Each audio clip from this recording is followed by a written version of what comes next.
हिंदी पढ़ना सीखेंगे फ्रेंड्स। कल हम ने नमक का दरोगा कहानी का भाग पढ़ा था और आज हम आगे बढ़ेंगे। देखिए फ्रेंड्स, ही लोग चारों तरफ से दौड़े। सभी लोग विस्मित हो रहे थे, इसलिए नहीं कि अलोपीदीन ने क्यों यह कर्म किया, बल्कि इसलिए कि वह कानून के पंजे में कैसे आए। ऐसा मनुष्य जिसके पास असाध्य साधन करने वाला धन और अनन्य वाचालता हो, वह क्यों कानून के पंजे में आए। प्रत्येक मनुष्य उनसे सहानुभूति प्रकट करता था। बड़ी तत्परता से इस आक्रमण को रोकने के निमित्त वकीलों की एक सेना तैयार की गई। न्याय के मैदान में धर्म और धन में यह युद्ध ठन गया। वंशीधर चुपचाप खड़े थे। उनके पास सत्य के सिवा न कोई बल था, न स्पष्ट भाषण के अतिरिक्त कोई शस्त्र। गवाह थे, किंतु लोभ से डामाडोल, यहाँ तक कि मुंशी जी को न्याय भी अपनी ओर से कुछ खिंचा हुआ दिख पड़ता था। वह न्याय का दरबार था, परंतु उसके कर्मचारियों पर पक्षपात का नशा छाया हुआ था। किंतु पक्षपात और न्याय का क्या मेल।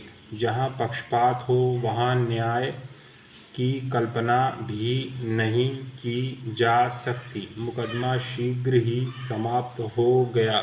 डिप्टी मजिस्ट्रेट ने अपनी तजवीज़ में लिखा, पंडित अलोपीदीन के विरुद्ध दिए गए प्रमाण निर्मूल और भ्रमात्मक हैं। वह एक बड़े भारी आदमी हैं। यह बात कल्पना के बाहर है कि उन्होंने थोड़े लाभ के लिए ऐसा दुस्साहस किया हो। यद्यपि नमक के दरोगा मुंशी वंशीधर का अधिक दोष नहीं है, लेकिन यह बड़े खेद की बात है कि उसकी उद्दंडता और विचारहीनता के कारण एक भले मानुष को कष्ट झेलना पड़ा।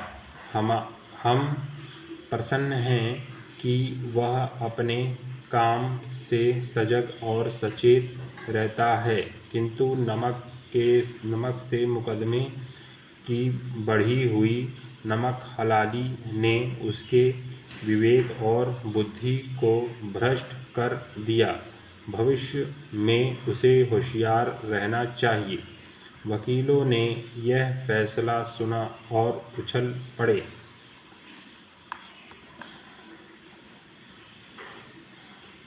पंडित अलोपीदीन मुस्कुराते हुए बाहर निकले। स्वजन बांधवों ने रुपयों की लूट की। उदारता का सागर उमड़ पड़ा। उसकी लहरों ने अदालत की नींव तक हिला दी। जब वंशीधर बाहर निकले तो चारों ओर से उनके ऊपर व्यंग्यबाणों की वर्षा होने लगी। चपरासियों ने झुक झुककर सलाम किए, किंतु इस समय एक एक कटुवाक्य, एक एक संकेत उनकी गर्वाग्नि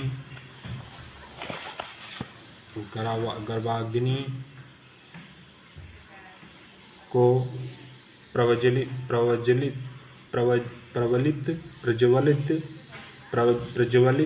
कर रहा था। कदाचित इस मुकदमे में सफल होकर वह इस तरह अकड़ते हुए न चलते। आज उन्हें संसार का एक खेदजनक विचित्र अनुभव हुआ। न्याय और विद्वता, लंबी चौड़ी उपाधियाँ, बड़ी बड़ी दाढ़ियाँ और ढीले चोंगे एक भी सच्चे आदर के पात्र नहीं हैं। वंशीधर ने धन से बैर मोल लिया था, उसका मूल्य चुकाना अनिवार्य था। कठिन से एक सप्ताह बीता होगा कि मुअत्तली का परवाना आ पहुँचा। कार्यपरायणता का दंड मिला। बेचारे भग्न हृदय, शोक और खेद से व्यथित घर को चले बूढ़े मुंशी जी तो पहले ही से कुड़बुड़ा रहे थे कि चलते चलते इस लड़के को समझाया था, लेकिन इसने एक ना सुनी। अब मनमानी करता है। हम तो तलवार और कसाई के तगादे सहें, बुढ़ापे में भगत बनकर बैठे और वहाँ बस वही सूखी तनख्वाह। हमने भी तो नौकरी की है और कोई ओहदेदार नहीं थे, लेकिन काम किया, दिल खोलकर किया, और आप ईमानदार बनने चले हैं। घर में चाहे अंधेरा हो, मस्जिद में अवश्य दिया जलाएंगे। खेद ऐसी समझ पर पढ़ना लिखना सब अकारथ गया।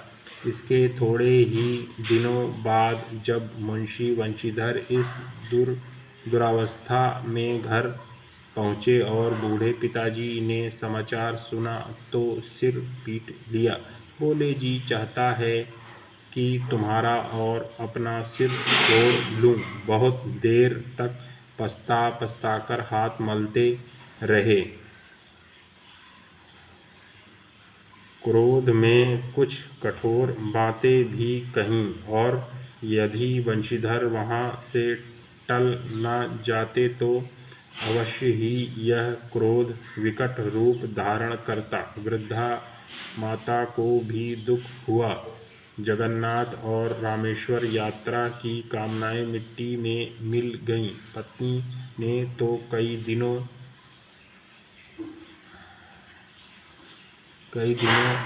तक सीधे मुंह से बात भी नहीं की।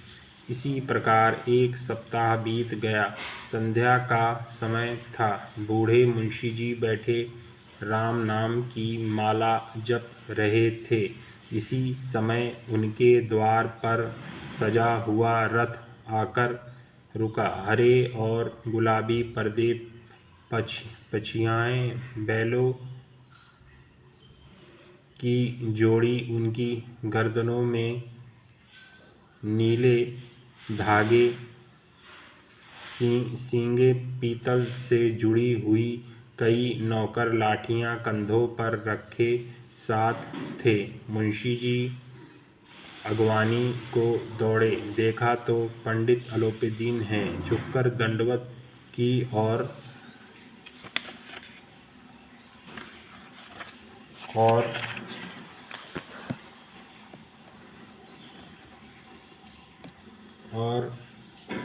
लल्लो चप्पो की बातें करने लगे। हमारा भाग्य उदय हुआ तो आपके चरण इस द्वार पर आए।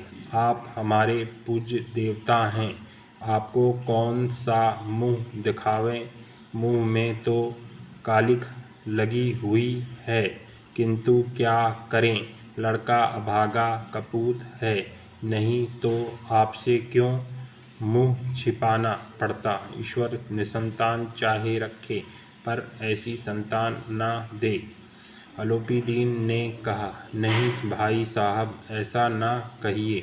मुंशी जी ने चकित होकर कहा, ऐसी संतान को और क्या कहूँ।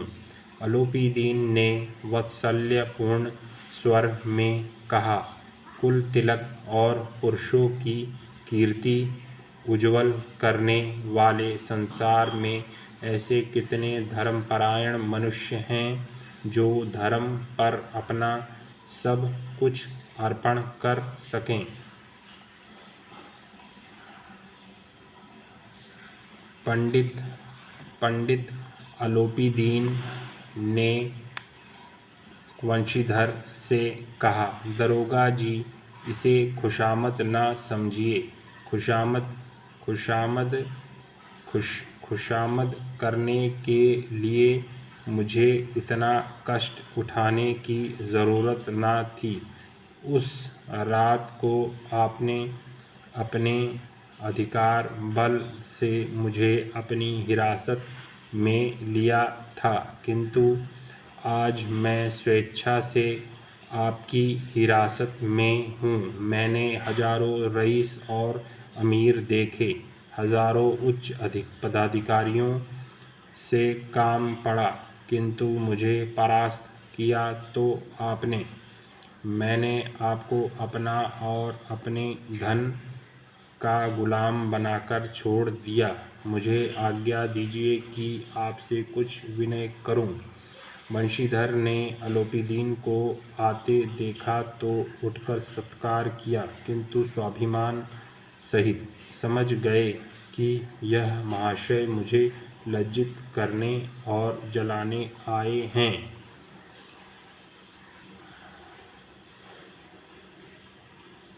क्षमा प्रार्थना कर चेष्टा नहीं की, वरन मुझे उन्हें अपने पिता की यह ठाकुर सुहाती की बात असह सी प्रतीत हुई। पर पंडित जी की बातें सुनी तो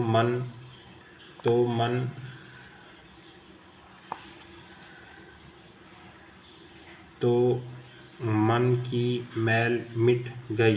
पंडित जी और की ओर उड़ती हुई दृष्टि से देखा, सद्भाव झलक रहा था।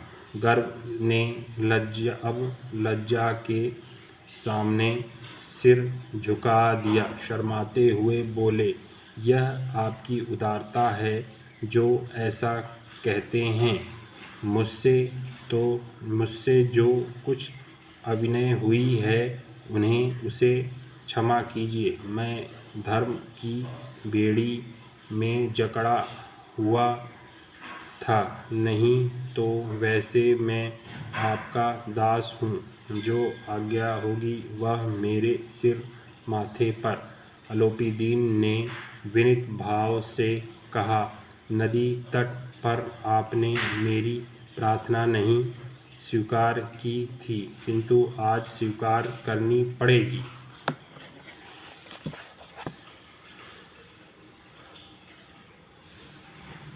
वंशीधर बोले, मैं किस योग्य हूँ, किंतु जो कुछ सेवा मुझसे हो सकती है उसमें त्रुटि न होगी।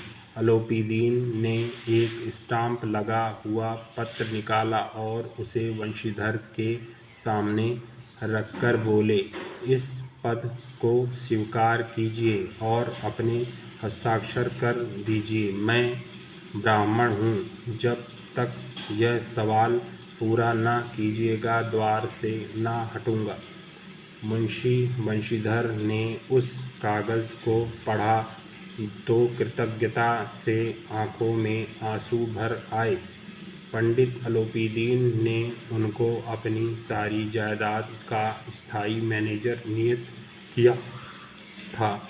6,000 वार्षिक वेतन के अतिरिक्त रोजाना खर्च, अलग सवारी के लिए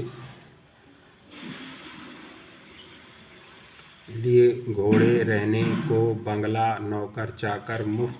कंपित स्वर में बोले, पंडित जी, मुझमें इतनी सामर्थ्य नहीं है कि आपकी उदारता की प्रशंसा कर सकूं, किंतु मैं ऐसे उच्च पद के योग्य नहीं हूँ। अलोपीदीन हंसकर बोले, मुझे इस समय एक अयोग्य मनुष्य की ही ज़रूरत है। वंशीधर ने गंभीर भाव से कहा, यों मैं आपका दास हूँ। आप जैसे कीर्तिवान सज्जन पुरुष की सेवा करना मेरे लिए सौभाग्य की बात है, किंतु मुझमें ना विद्या है, ना बुद्धि, ना वह स्वभाव जो इन त्रुटियों की पूर्ति कर देता है। ऐसे महान कार्य के लिए एक बड़े मर्मज्ञ अनुभवी मनुष्य की ज़रूरत है।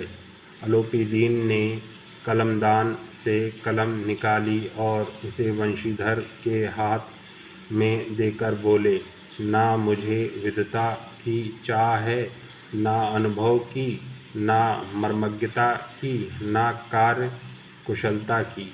इन गुणों के महत्व का परिचय खूब पा चुका हूँ।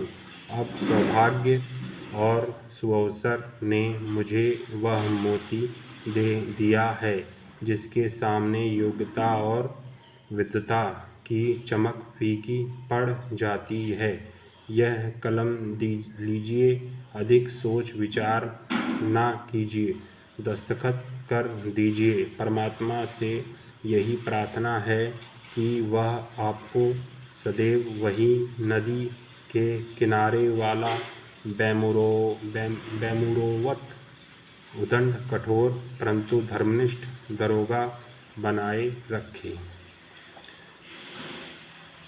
मित्रों, ये कहानी नमक का दरोगा आपको कैसी लगी और आपने इससे क्या सीखा, और उसके कमेंट बॉक्स में कमेंट करके ज़रूर बताइएगा। और ये कहानी नमक का दरोगा, इससे आपने कुछ सीखा हो तो मेरे पढ़ाने का मतलब, मेरे पढ़ाने का उद्देश्य ज़रूर सार्थक होगा कि आप लोगों ने इस कहानी से कुछ सीखा। और कमेंट बॉक्स में ज़रूर बताइएगा कि कहानी आपको कैसी लगी, और अगर अच्छी लगी हो तो सब्सक्राइब कीजिए चैनल को और बेल आइकन प्रेस कीजिए। धन्यवाद मित्रों।